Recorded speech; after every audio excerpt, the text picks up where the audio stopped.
And we're back with some Crusader Kings 3. Couple things to take care of here before we get things rolling in earnest. I realized that I am taking a prestige hit by not having concubines. So that's something we should address. I don't want to create a situation where I'm having a bunch of children I'll have to sort out, though. So I think what we'll do is try to find... Oh, I guess she's the only option right now. Well, I'll probably take a moment off camera then to find some outside of our court. But what I'm going to look for are characters who are 45 plus. So basically infertile women that I don't have to worry about creating more heirs. Because I'm already worried about the fact that, you know, our wife is 19. There's plenty of opportunity still for her to have children with us, and that's only going to create more headaches down the line. Introducing 2 or 3 more women into that equation is not going to make things better. So yeah, we're going to see if we can find some who will not have that potential. All right, so that was surprisingly difficult to find characters to suit that, honestly. So we found Daria, who's pretty good. She's actually a novice physician as well. I guess it really doesn't matter that much because she is ultimately not going to be having any children for us. It's just kind of here. But if we need a backup physician, she can do that. She might even be suitable as like a court tutor or something, though I think we already have one. And then the other character is Petra, who's all around not very good.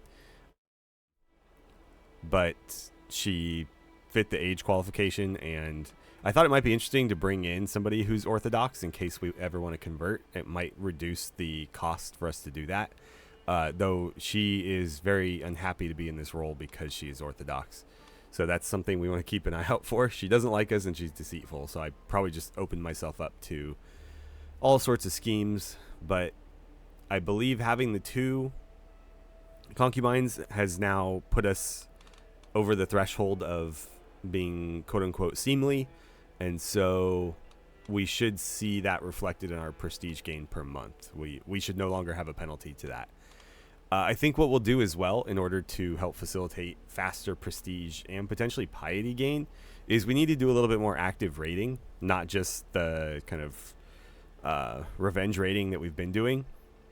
And I'm not sure if this is the case for the Asatru faith, but I've read in certain places that potentially if we take prisoners that are not our faith, we could be executing them for additional piety. So that's something that we need to at least kind of experiment with. Obviously, after we convert our religion, that'll no longer be an option. But if we can bank a bunch of gold, prestige, and piety before we convert, that would make things a lot easier in the future. We can also either pardon or arrest our court physician. She is apparently a fornicator, but I am not super concerned about that. So, especially because she's single. You know, do whatever you want. I'm going to grant her a pardon. And she's unmarried, so I would potentially consider just marrying her to whoever she's been hooking up with. But I'm guessing they're probably already married. What else do we have the option to do here? That's pretty much it. Looks like we have a couple counties that aren't doing so hot in terms of control. Is our marshal currently tied up? He's not. So let's have him start working on that. All right. I think we'll open today with a bit of raiding. I think these 2 neighbors in particular have earned themselves a little bit of my ire. And so, if I can find my little rally point tab here. Let's move it right across the water there. Raise our forces. I'm going to do everybody. Oh, cool. So we maintain net positive on both of these, even though we have our forces all raised. And we'll go into raiding mode, which my microphone is blocking. And then I think we'll go hit here. They do have loot, so we're not completely wasting our time. Oh boy, the queen is pregnant. And we have an inspired person here. A brooch. I don't think I want a brooch, to be honest. Don't think that's going to be of any real value to me. Are we not raiding? I'm pretty sure I clicked that button. Again, my view is somewhat obscured, but I thought we definitely activated that. Okay. I definitely clicked it that time. I saw the UI shift. Okay. Let's pick a perk. I did some research as well as some testing on my own, and this unfortunately does not benefit our culture unless we are the cultural head. So we can't contribute to the current research efforts of the Norse unless we somehow become the cultural head of the Norse. So this is kind of a wasted perk until we branch off. I think it may make more sense to go down this line. Though the more I think about it, the less trying to extend his life considerably makes sense, because Helgi isn't a bad character by any means, and so we don't want to take a bunch of short rule penalties with Helgi and basically have that be his entire reign. Because, you know, there's only like a 30-year age gap between them. So if he lives till he's 70 and then Helgi takes over at 40, he might only reign for 20 years at most. So there's some stuff we could do over here that would also benefit us a lot. If we go down to profit, we can have the faith creation and reformation costs for ourselves. So again, whether we decide to reform the Asatru faith, or if we decide to branch off into Orthodoxy and then later reform that to sort of like a Russian Orthodoxy, that's going to help us. And just in general, there's some other stuff here that I think will be beneficial. So I'm going to start with faithful.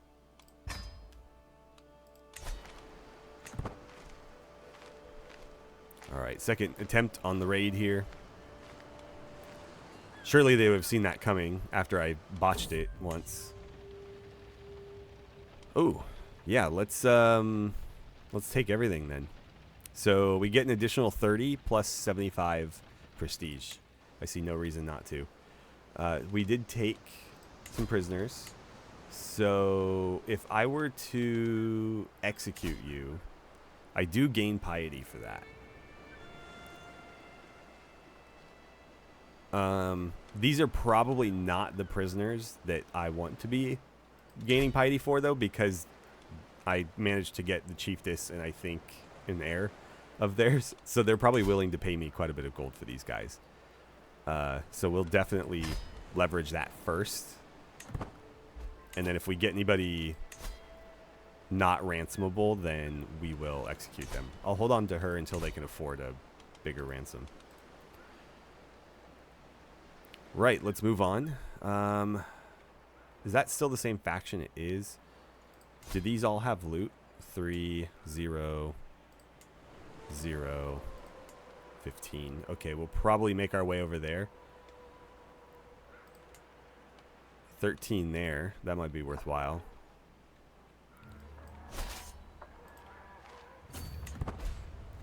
What about you guys? 15 over there. Let's see. Oh, wait. I forgot that we were the father of our child. Okay. Okay. I mean, interesting. Right, I forgot. She didn't have a congenital trait or anything, so we couldn't reinforce it. But he did inherit ours. We'll say let's keep the secret for now. But we'll take care of the child nonetheless. What kind of focus do we think this kid is inclined toward? I suppose we can wait because it will assign him a personality regardless of what we choose here.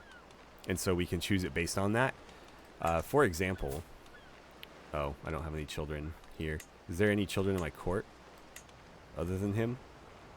Like she probably has one. At 1-year-old? Nope. Didn't assign one yet to her yet either.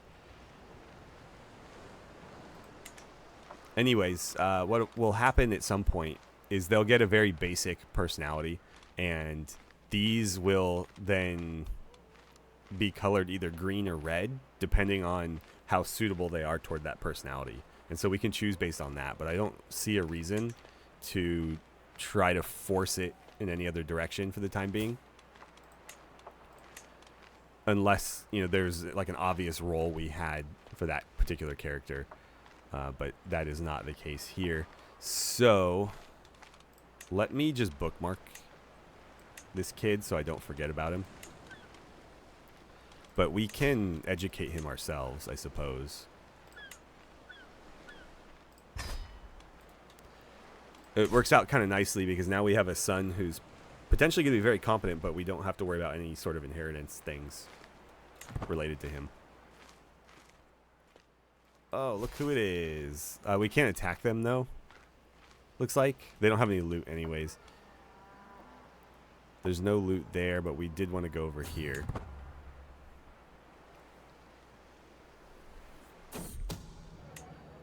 The map. My spies have informed me about a hunter causing a ruckus at the local tavern. The man has been spending large amounts of gold and bragging loudly about the great deal he struck with a fancy lady in pearls and silk. Apparently, he drew a map of the local wetlands for an unknown noblewoman. Spies think the lady must be scheming against me or one of my subjects. You fool. Carl, what are you thinking? I'm going to throw him in my dungeon.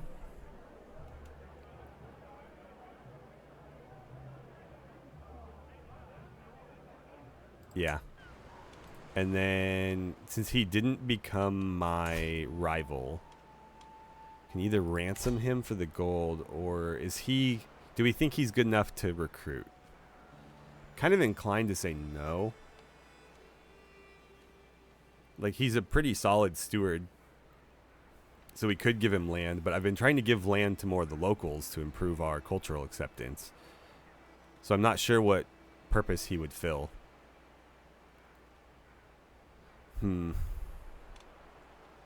10 gold isn't a ton, though, either. I suppose every little bit counts. Yeah, whatever gold you gave, or that lady paid you for the map, you now owe to me. And we'll see if he's still willing to join our court after that. Oh, thank the Lord we had a daughter. Let's see. Yola. Thordis. I've always liked the name Astrid, and it looks pretty cool here with all the special characters. It's also something I can reliably pronounce, so I'm inclined to go with it. And oh wow, he seems to really like me. Cool. So we'll get both outcomes, it looks like. And let's find you a spouse, preferably somebody with a congenital trait, so at least you're... Oh. The only people with traits are our family. Fine, we'll wait. But at least our court members can be doing something if they're at least breeding traits into our court. How about up here? Does it have anything? Only 3. Okay, we got another chiefess. How about a ransom? 25? Cool. Let's do it. Did we grab anybody else in that? No. Just her and then the chiefess we already had. Well, this is working out nicely if we just keep capturing people's women. Not sure what their goal was there. Oh no, we're gout ridden. Yeah, please remove that. Okay, I wasn't clear if we removed it or not. Yikes. Oh, okay, that's a severe health penalty. His prowess is mostly unaffected. I mean, -2 is not going to really put a dent in his current prowess. But it was unclear if the treatment did anything. Reduced disease symptoms. Okay, so we still have it, but this is kind of counteracting the health penalty. What about over here? Oh, that's mine. Over here, potentially. I think the area is getting raided so often, there's just not that much to be had. Like, everything is tapped. So I'd say let's just return with what we have. 75 gold's not bad at all. And then we also got several ransoms too. What is this now? Upon returning from a successful raid, every good Norseman knows to sacrifice a little of their gains to the gods. Every good Norse except for Hissinger, that is. As the rest of us divide up the spoils, boasting of our best pieces and discussing which we'll give in thanks for good fortune and fair winds, I noticed that he remained silent. Upon confronting the man, he even admits it. Saw no hand of the god in our raid, my king. Only my own hands doing my own work. My share is for me. I mean, that's his choice if he wants to risk dishonoring the gods. 75 gold, 75 prestige, and so we started about 330. So all in all, that was about 200 gold. We'll call it 180 that we came back with. Not too shabby. They're looking to raid me, so let's just start preemptively moving over there. Or maybe they're just passing through to the Estonians. I mean, that would be the wise choice. So it looks like our neighbor just expanded southwest. This was previously independent, and it looks like it's now been claimed by him. That also means that whoever held this previously is currently wandering and might be willing to join our court. No, they never want to. Apparently life on the streets is preferable to life in my kingdom. The group that we raided can finally afford the ransom for the chiefess, so we'll accept that. I was kind of hoping we'd pick up more lowborn prisoners to sacrifice, though, because we didn't get any piety out of that at all. Riddles are a beloved pastime among the Norse. 2 or more players will exchange increasingly tough problems, often rhyming and steeped in allegory or myth. On one particularly long, lazy day, my concubine Darya thinks to challenge me to a game with what must be half the people at court watching. Alright, so what are our options here? This is a diplomacy challenge. There's a 60% chance that we win. Everybody present gains 20 opinion of us, and we gain 35 prestige. Or 30% chance that we lose. We still have the opinion gain, but I guess it comes at the cost of some prestige. In any event, we lose stress because we're gregarious. We could turn it into a learning challenge, in which case there's a much better chance that she wins. Or we could throw her in the dungeon for challenging us. Okay, so it seems like the first option has the best potential outcomes for us. So let's go ahead and go with that. We'll lose a bit of stress in the process, which is nice, because I think it's not going to quite get rid of all of it, but it'll get rid of most of it.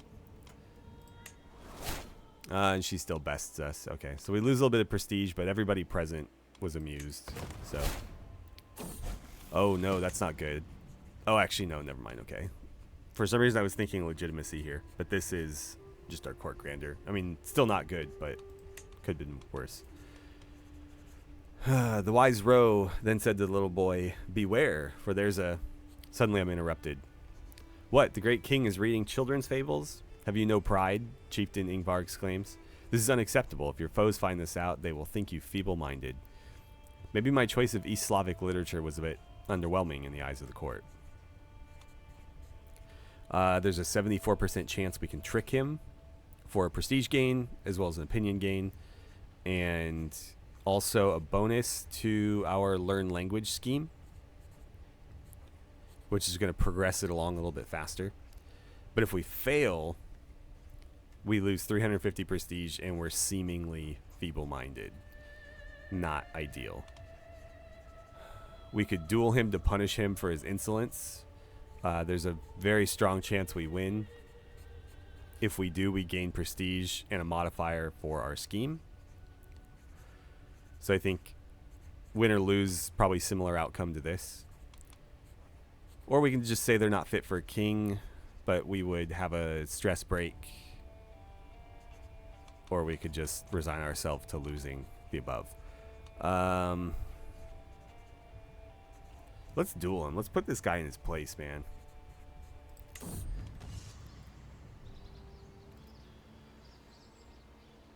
I like how we're not even in armor. This guy's fully decked out for combat with a sword.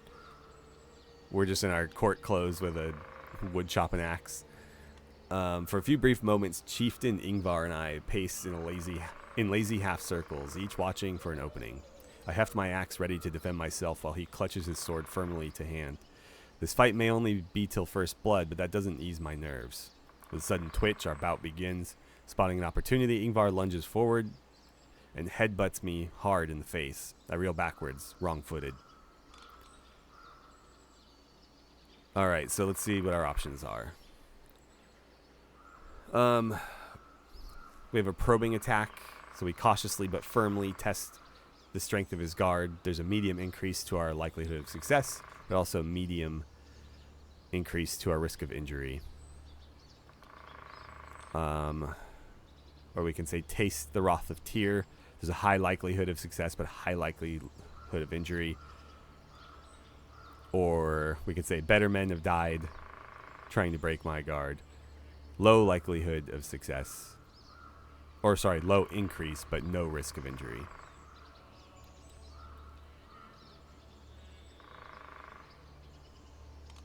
Let's be aggressive here. We do have a much higher prowess skill. Even with this handicap at -4, we're still several points higher. So, taste the wrath of Tyr it is. Axe in hand, I rain quick slashes down on Ingvar, leaving him no quarter between blows. Unexpectedly, Ingvar manages to swing a vicious kick from my shin, momentarily hobbling me. My form is decent with some lapses, and Ingvar's stance is failing. We're evenly matched, with victory balancing on a knife's edge. Okay, so blow from my axe and a kick to the gut. Very high on all accounts. Very high increase on all accounts, I should say. Combine a heavy attack with an unexpected kick to his vitals. Or a confident attack, medium and low. What happens here? Try to intimidate him as though he were one of your soldiers. We lose a bit of stress and he gains a handicap. I think we want to press the advantage though. Let's go here. Blow from my axe and a kick to the gut. With a powerful cleave from my axe, I send him reeling backwards, then step into the blow and kick him straight in the chest. He surges forwards, forcing me back with a quick slash before bringing a high kick up to my chest. I almost topple, so he just copied us. My form is decent with some lapses, and his stance is failing. We're evenly matched with victory balancing on a knife's edge. You can try to tire him out.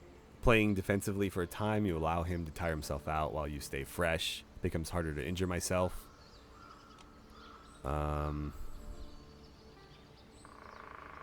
Let's mock him a little bit. Let's go for that handicap. Probably should have done that last time. My words cut deep into Ingvar's ego. Everyone knows of my fame, my prestige, and his reputation pales by comparison. Victory through the axe, scum, screams my opponent, whirling his sword furiously around and near me. My form is deteriorating fast with numerous exploitable gaps, and Ingvar's stance is a disaster. I've yet to open up my opponent's guard at all and see no way yet to claim victory. Let's see. Do we go for the confident attacks? Do we try to tire him out? It seems like his fatigue is becoming a factor. Yeah, he did just make a bunch of poor attempts at attacking us, right? So let's go with that one. That's the best you've got. You can't even hit me. Taking my time, staying calm, mixing relentless parrying with infuriating dodges, I inexorably erode my opponent's energy. There's a lot of tough words in there.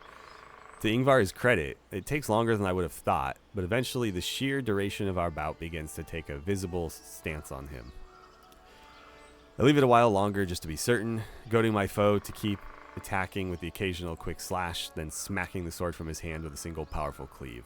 Exhausted, Ingvar yields, then careens face first into the mulch, and I am victorious. So I win single combat against Ingvar due to his injury risk score. He gains the trait Wounded, and any other modifiers were removed. We gained, free prowess. Cool. I don't know what the remaining outcome of that event was. Yeah, not sure. Let's see. Okay, maybe it will resolve it. I yield. Please forgive me. You're not feeble-minded at all. Just spare me, he exclaims. That'll teach him to insult me.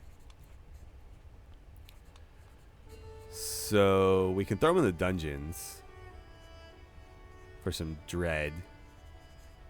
Not interested in forming a rivalry with him. He is my marshal after all. Yeah, I mean, I still want to learn the East Slavic language regardless, right? He was just an excuse. We're trying to learn it because half of our kingdom speaks it. I'll take the extra prestige. More than anything, my quest to be a learned man is teaching me how much I do not yet know. What's more, there must be so much knowledge that has been lost to the ages, as books fall apart or languages are forgotten. What are we doing with this? There we go. Perhaps I could contribute by making a new translation of one of the classic works. Although, what would I even translate? So, what are our options? Translating book might gain a lifestyle perk. So these are effectively the same thing, just with a little bit of flavor text. Or I can lose some stress, but we managed to burn off most of our stress. So let's do a little bit of alchemy learning. The Lanterns of Wisdom. One of my scribes has been making edits to my translation of the Lanterns of Wisdom without my knowledge. I simply wanted to make it as good as it could be. You liked it whenever you thought it was your own work. Let's see. Translation quality will improve slightly at the cost of some prestige. Translation quality will improve significantly at the cost of some terrified court members. But that hurts me even more on the prestige front. Or I can admit that it's pretty good and it'll be concluded faster. Yeah, let's do that. It's pretty good, actually. I'm having the notes for my translation of the Lanterns of Wisdom read back to me when... My lord, please forgive me, but did you fall asleep? Heavens above, this classic is a piece of absolute drivel. Okay. Force ourselves through it for a significant improvement in quality. I can pay gold for the scribes to take on more of it, or I can take a break. Let's pay 2 gold to have the scribes help us a little bit here. So I think we need to be a little bit more active on the war front here. It's been a little while, and I don't want our expansion to stagnate. This guy's a prime target because he's accumulated so much land over here. Let's see, what are my other options? I think we'll just declare war.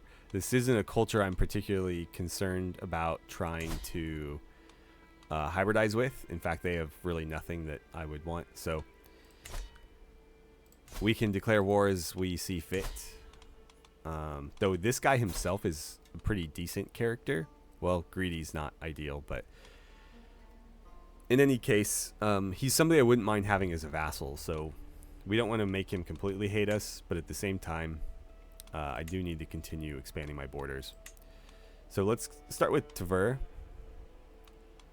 for 58 prestige there.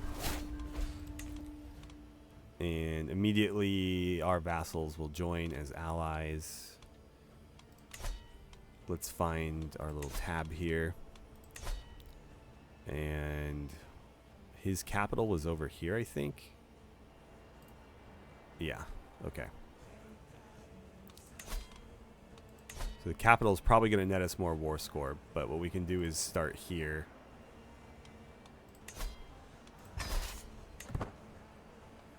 We'll raise our forces. Looks like our ally is going to jump in from that spot as well. And where's the actual county capital? Oh, right there. Okay. So which do we prioritize then? Do we go here? Do we go there? He's probably going to raise his forces in the capital, so let's just go after them. We'll probably get more war score more quickly from that. All right, couple more events in this translation event chain. So the constant effort to translate the Lantern's wisdom is tiring. The relentless focus, understanding, and creativity required drains me as I move ever closer to its completion.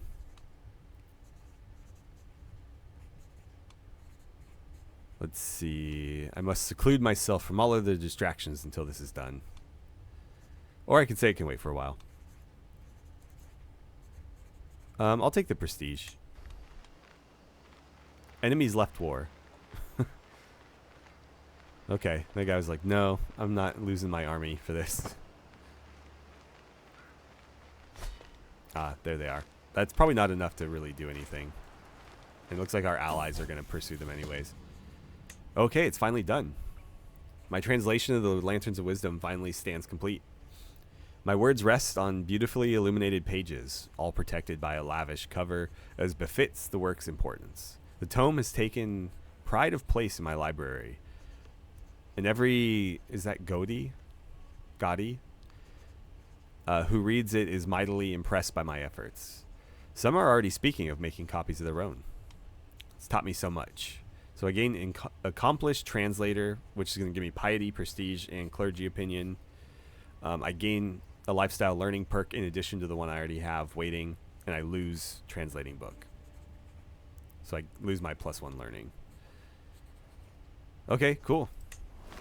So I have 2 perks, yeah. Religious relations efficiency. Is there anything down this tree? I mean, having a free +50 to our realm priest is pretty nice. But the important one to me is profit, so let's focus on that. So unfortunately, Helgi is sick, and I'm going to leave it up to him what kind of treatment he wants. So far, our court physician has proven pretty competent, so I'm confident she'll be able to deal with it, but I'll let him decide if he wants to be cautious or more drastic. Uh-oh, we're losing the battle over here. Oh no, we won. Never mind. Did we? Oh no, they are definitely retreating.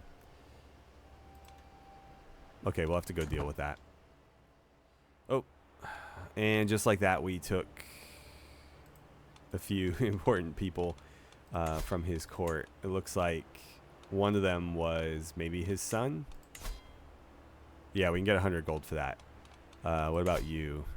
125. Interesting. She's the daughter of this guy who is the ruler of the big faction. Probably don't want to keep her in the dungeon any longer than we need to. I'll happily ransom her. How much of our war score is from the kid, though? 30?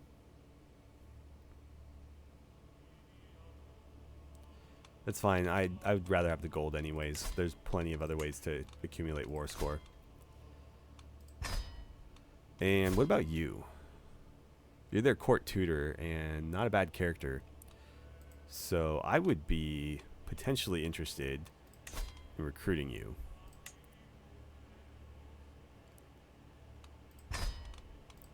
Okay. So let's grab our army here. And we're going to go lift the siege before besieging the actual target. And I think between the victory there and then a quick siege over here, that will be enough to end this. Oh, Taro was slain. Who are you? Again? Not ringing a bell, to be honest. Must not have been that important. And we just killed one of theirs. The enemy banner. I survey the battlefield, contemplating on how this battle will be remembered, and gaze towards the dead that remain. I notice a group of my soldiers approach, and they politely bow before me. My lord, we cornered the remaining enemies as they made a valiant stand. They gave their lives protecting this banner. So do we claim it? Or we can take 75 prestige and destroy it. Owner of the Napoleon War Banner. That's decent. Yeah, why not? Add it to our collection. Let's see, how are we doing on the military front? Hakon lost an eye, who's pretty badass, if we're being honest. Got some really strong knights here. Our bodyguard is even more impressive than ever. The other guy's not doing quite as well, but he's still doing. You look like you're serving as, oh, a commander. He's probably leading his own forces. Yeah, right there. But I would prefer he not do that. Though I suppose commander has less inherent risk than a champion does. It does kind of fall off toward the end, though, doesn't it? We definitely don't have...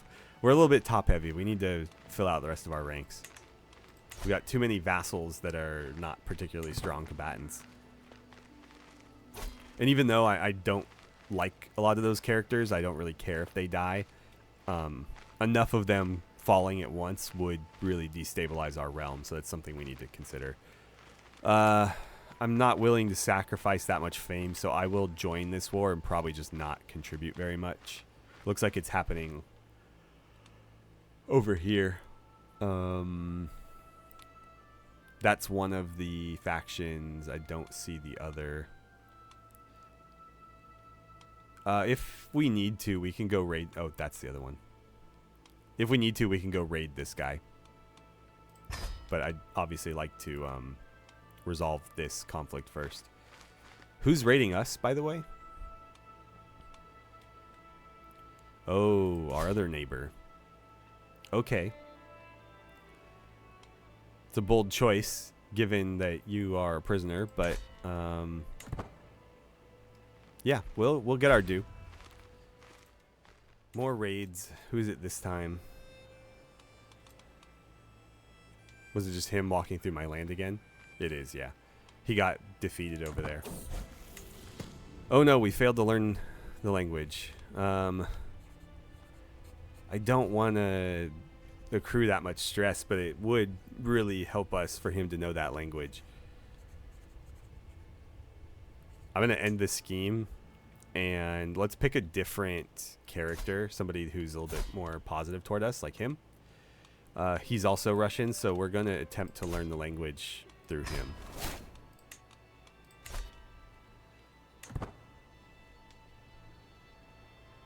And whenever this siege ends, that should be it for this war. Cool. So we will enforce our demands. I'm not going to take a hostage because I plan on declaring war against him in the future, and I'll take penalties for that. So we'll just declare it as it is. The guard. I'm a little confused as to why my queen wants to present a grand gift to me in the courtyard. I soon understand, however, as Queen Ingrid orders a group of soldiers into line. Complete regiment, raised from my own lands, ready to serve you. Wow, look at you. Get an army of 330 men in Novgorod, or they become my personal guard. I don't know what that means. An army of 330 men. Like, are these going to be men at arms? Is it just adding to my levy count? Because that wouldn't really mean a lot to me. 330 levies is nothing. But 330 men at arms would be significant. Let's go with the personal guard. That's kind of cool.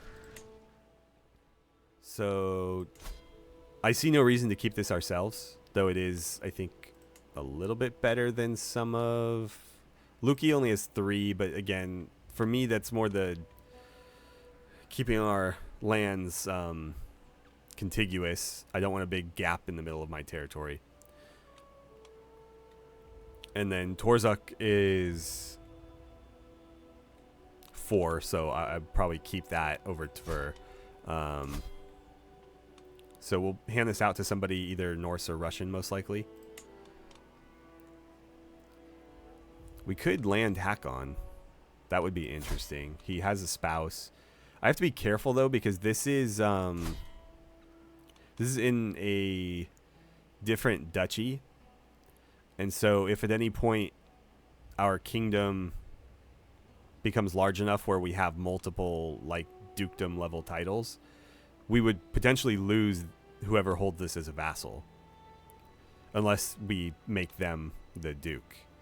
So I don't want to put somebody here that would be a critical loss to my realm. And obviously our best and most acclaimed warrior would qualify. He's also not particularly skilled in stewardship. So we could give it to a local, like this guy here. And he's pretty decent, all things considered, as is this guy. You already are a vassal, so I'm not giving you any more land. He's a decent character. Decent enough anyways. So I think I will give this to him. And again, if we lose him as a direct member of our realm, I wouldn't lose any sleep over it. So we have some things to take care of in court here. We have 1 petitioner, and we also picked up an artifact. So I think what I'm going to do is I'm going to move my Dynasty banner to this wall over my throne. My family banner is going to go over here. And then we'll put the war banner on this wall. And then let's see what this person has to say. A pariah.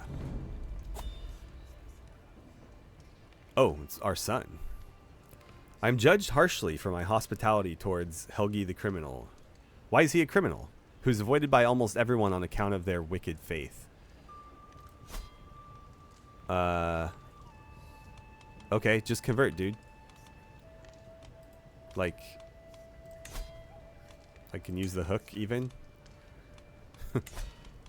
So, oh, if I follow this line, I don't think I even need to go that far. So who is avoided by almost everyone on account of their wicked faith. My failure to condemn and continued proximity to this irredeemable fiend is perceived as an open tolerance, tarnishing my court's reputation in the eyes of the elders and faithful. They have forced my hand, and I must now decide whether my son and heir's crimes outweigh my affections for him. Surely something must be done, even if he is a Rurikid. So I can say he must repent. They'll convert, and I gain 100 piety. I don't see any red numbers in there, so that seems like the best for everybody.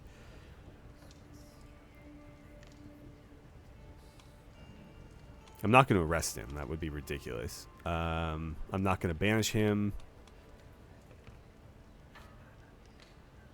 Yeah, just repent, dude. It's easier for everybody. That reminds me that we do need to find him a wife.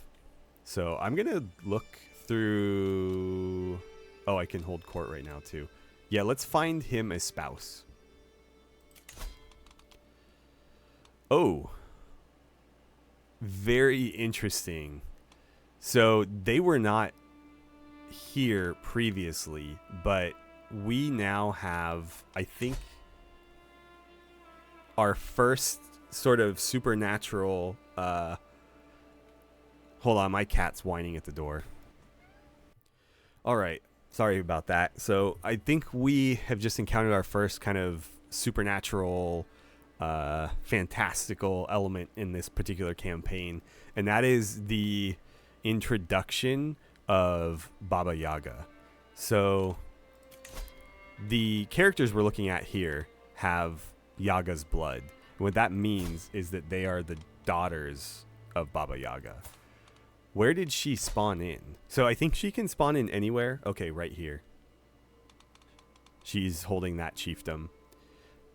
There's, I think, certain cultures that she can spawn in as. And so any individual chiefdom of a particular culture or culture group, she can appear in. And so she appeared over here. I'm not sure exactly when, but obviously these characters were not available the last time we looked for a spouse. And so they're pretty strong, as you can see. They're all very, very skilled in most things. I believe it says they're twins, but I think they're all triplets. They're witches. They're all pretty or better. I think the other two were even beautiful. And then they have Yaga's blood. And so what Yaga's blood does is it increases their life expectancy by 20 years. Also their years of fertility by 20. Attraction opinion on top of the attraction opinion they get from this. Monthly magic lifestyle experience gain plus 10%. Unlocks arcane focus for witches. Yes.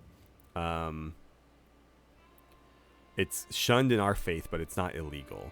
And most importantly, this is congenital, so this can be inherited.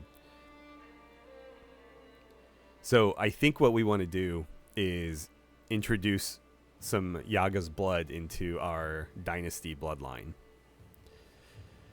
We'll have a little bit of magic and an extended life. Okay, so we have 3 choices here. Actually, I only saw 2. I'm not sure why that is. Is one of them already betrothed? So the eldest is pretty with Yaga's blood, and she's lustful, ambitious, and temperate. The middle one, they're all the same age, so not that big a difference, is deceitful, diligent, and patient. She's also pretty. Good in intrigue, but not great in anything else. And then finally, I'm going to call the third sister pretty similar in terms of skills and traits. I don't like that she's vengeful and gluttonous. And she's only comely, not beautiful or pretty. But also has Yaga's blood, obviously. So I think the best one was the eldest. Or at least the first in line here. She had the best all-around skills. And the best traits. Yeah. So let's look at arranging a marriage here. And she wasn't among the options because she won't accept. And I'm willing to bet that's because the game considers her the eldest, and so therefore she is the heir to the chiefdom. Yeah. Yeah, so if she died, this daughter would be the one inheriting it. Therefore, unless this is matrilineal, yeah, she wouldn't accept. Though, if we do a grand wedding... Oh, we're close, but not quite there. Is there anything else I can do to sweeten the pot? My legitimacy being low is not helping. I'm not sure how else we could get our legitimacy up. Certainly not in a short amount of time. Is this a money? Is this a problem I can throw money at? How much is my opinion of her opinion of me a factor? Currently, it's +5. So if I gave you a gift, let's see, 25 gold.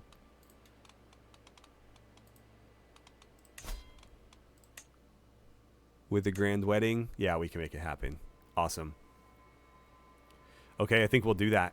So, high chance of children, obviously. We're probably going to have an absurd amount of children because she is, first of all, only 17. So they have a pretty long window, which has been extended from 45 to 65 by this perk.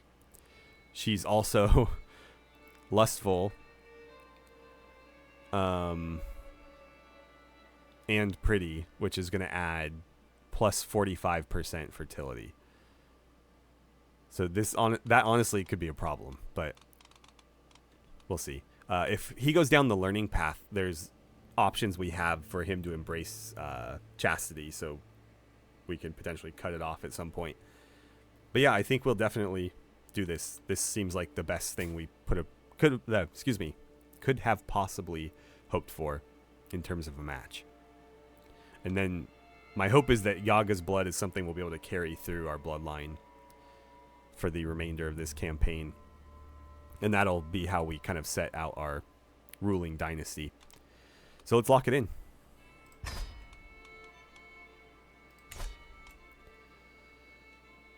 And let's go ahead and hold court.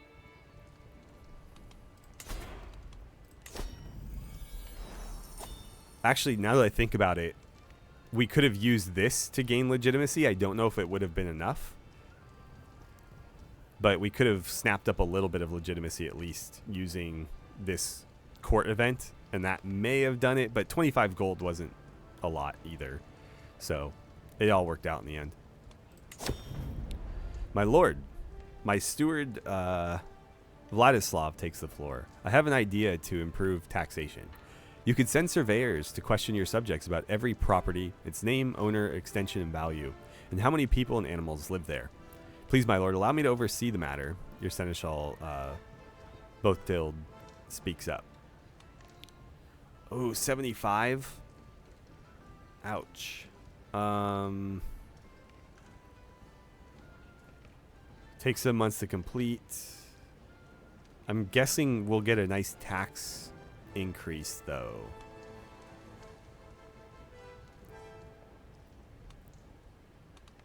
Yeah.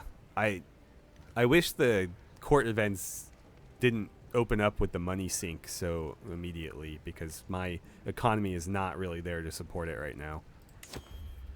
We'll do it. One of my guards approaches with my concubine Daria in chains, trailing behind him. Caught Daria here in the process of sending sensitive information to foreign spies in Minsk. What should we do with her? Come on, you were like the only half-decent concubine I could find. Let's see. What I'll do then is I will imprison her. And then we'll obviously make her release conditional upon her conversion.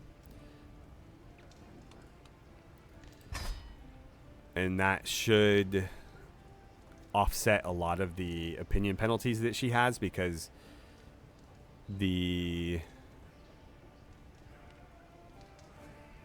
natural sort of penalty that we have for being a different faith will be removed, as well as this one. And then this should be temporary as well. So all said and done, I think it will flip to positive. The cultural acceptance is not going to go away anytime soon, but there's not a lot we can do about that. We're actually getting pretty close to 20% with Russian, though, if we're just careful about not declaring war on them. A haggard-looking peasant now stands in front of me. My lord, I beg for your help. A monster prowls in the taiga of Polotsk, killing cattle and farmers alike. Few have seen it, but the mangled remains of its poor victims leave no doubt. It's clearly a huge bear, and it's as bloodthirsty as few have ever seen. Few has ever been seen. Have ever been seen? Okay, whatever. That's worded very strangely. Please, send your strongest hunters and save us from its voracious jaws. Should I try to fell the beast myself? It is a bear. seems ill-advised to try to fight a bear, but would a Viking king try to fight a bear? I'm kind of curious. I'm sure we'll get some options on how to deal with it. Hopefully it's not just, okay, here's a prowess check. Our prowess is pretty high, though. 25. All right, business is done here. 50 legitimacy. Yeah, that might have done it, to be honest. Whatever. Okay, so the marriage was accepted. We're now allies with the Baba Yaga. Her stats are pretty absurd, too, by the way. 50 in intrigue. So basically impossible to assassinate her. 41 in learning. 47 in prowess. She is content, gluttonous, deceitful, and vengeful. She's a mastermind philosopher. She has a different trait rather than... Well, she does still have Yaga's blood, but she also has the Yaga trait. And this is, I think, inheritable. So, the Yaga lifestyle trait.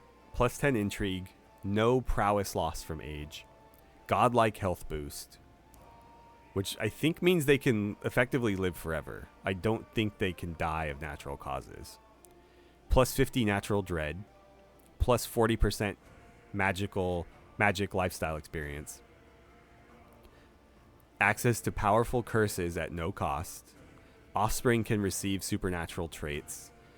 Consume child interaction can restore beauty. Interesting.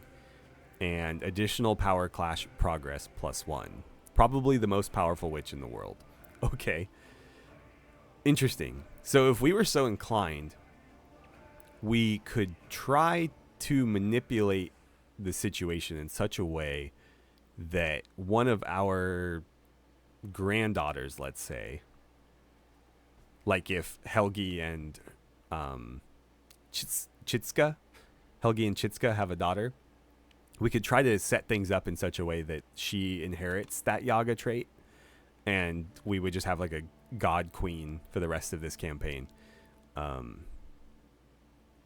I have to look more into how that happens. I think, as far as my understanding goes, she has a unique building here called the hut on the chicken's leg. So she has this unique building called Hut on the Chicken's Leg. And what this does is it gives the holder a huge health boost, which is if she didn't need more power.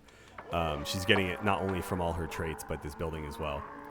So hostile scheme resistance, enemy hostile scheme, success chance, -10, control growth plus 10%, monthly magic lifestyle experience plus 10, collecting power saturation plus 50%. I have no idea what that means. Unlocks arcane focus for witches, which I think the Yaga blood and the Yaga trait both do that as well. Access to claim the Yaga title decision, yes. Abode of Baba Yaga and place of power. So I think what that means is if you were able to kill her or otherwise claim this holding for yourself, you could then claim this building and therefore the title of Baba Yaga. And that would, in theory, move this trait from you, or from her to you. And then she would just be an otherwise moderately powerful witch. Because she is still a true witch. This is coming from the witchcraft mod. She is also an artifact of that mod. She's a character that introduced by that. But any character can become a true witch. The Yaga thing is unique.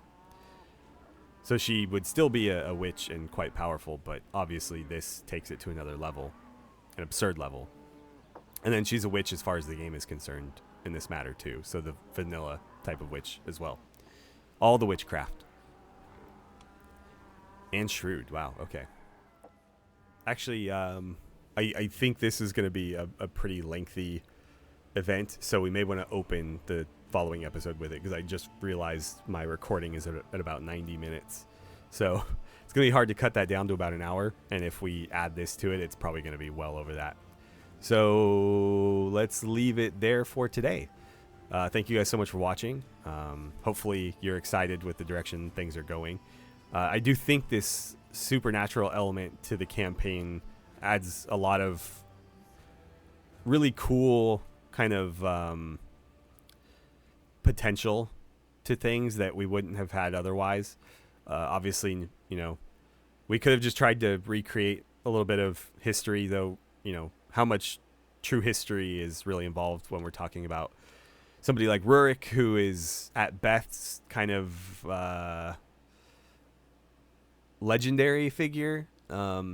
He's almost like King Arthur in that the historians believe that there may have been somebody named Rurik who founded the Rurikid dynasty, but how well defined that person is as an individual is debatable. But there is still some historicity to it.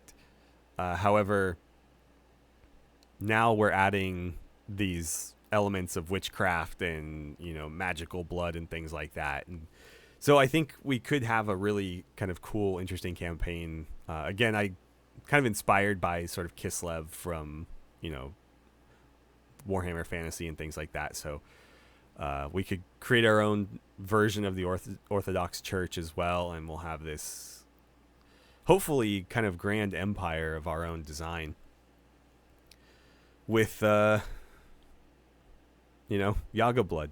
So, anywho, thanks again for watching, and I look forward to seeing you guys back here for the next episode.